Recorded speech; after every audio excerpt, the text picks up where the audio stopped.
What's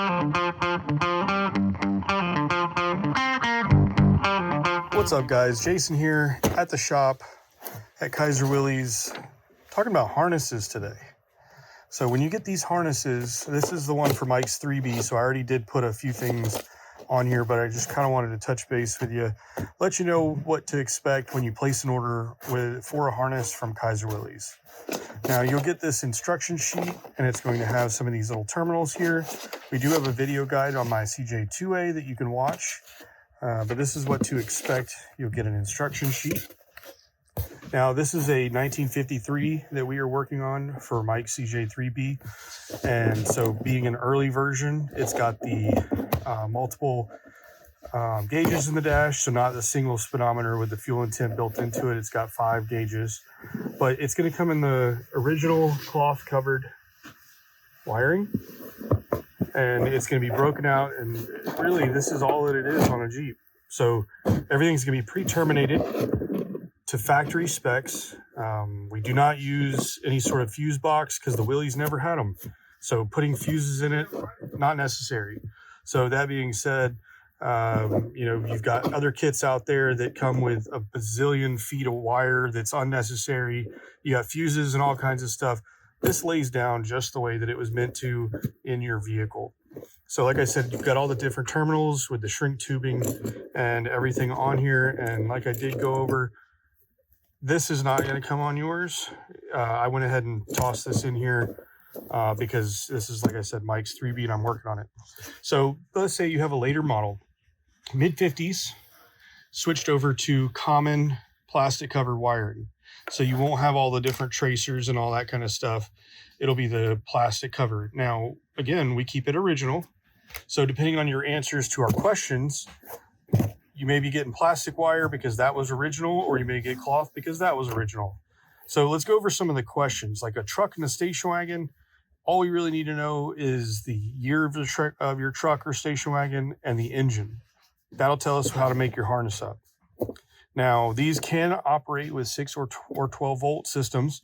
The wiring is more than enough thickness to handle the voltage, so that's not a problem.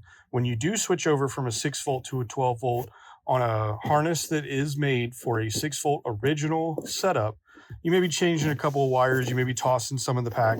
There's a cluster of wires that you'll toss. You won't use it. You won't wire anything up that refers to a voltage regulator. But you'll still be able to run it. You just have to kind of wire in the 12 volt stuff, like the alternator going back where it's supposed to go, voltmeter and stuff like that. So let's look at some of the questions that we might ask you if you're ordering for not a truck or a station wagon, and the kind of things that we need to know. All right, and on the CJ2A, there are 2 different marker styles. So we will ask you a question: do you have the recessed or protruding? Recessed, this is a recessed early grill, where you'll see a larger hole, and there's a little hole right here. That's where the teardrop assembly will sit behind the grill. The other style of parking light or marker light that the CJ2A would use is where a lens and bezel would screw directly onto the outside of the grill. We will also ask you on the 2A if your dash lights, so this little guy right here, do they come on when you pull the headlights on? Or is there a separate switch at the extreme left of the dash to turn them on and off independently?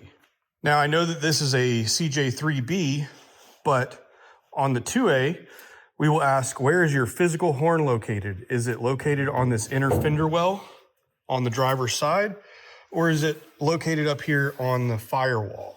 Now, on a CJ3B harness, what we'll ask you, what year, what engine? I mean, we know it's a 3B, so, but the main thing for a 3B harness is what kind of gauges do you have? Do you have this grouping of 5 gauges in the dash? Or do you have this single speedometer where the fuel and temp is built into it?